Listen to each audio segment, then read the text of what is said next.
itangazo genewe abakobwa mwese mukura ibyinyo. Niba uri umukobwa ukabona ukura ibyinyo komeza kure nushaka kwiyamare kuko n'ubundi byapfa biribwa n'abapfumu.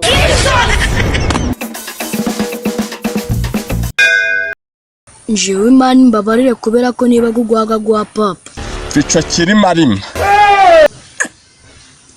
ubwo cabuze ibindi cakwihana.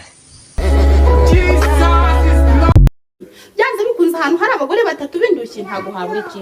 Mbwa ni somata nk'utsembu. Niba nta mugabo ufite ukaba ufite abana babiri batatu waratandukanye n'umugabo uburi iki.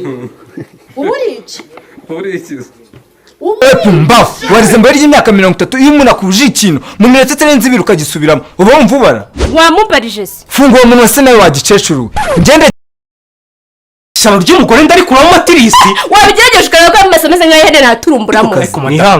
mwihangane mwebwe umuntu ashaka kubafasha wo kugira ngo mufatanye nawe gushaka umuti mukiterera induru. Niba iki tutaziteza nta swing nta swaga harya ubu tuzageze ryari nipaka kumanywa ibyana bya Kigali sera ibi byana biransaza bigufitiye Komeza kure nushaka kwiyamare kuko n'ubundi byapfa biribwa n'abapfumu.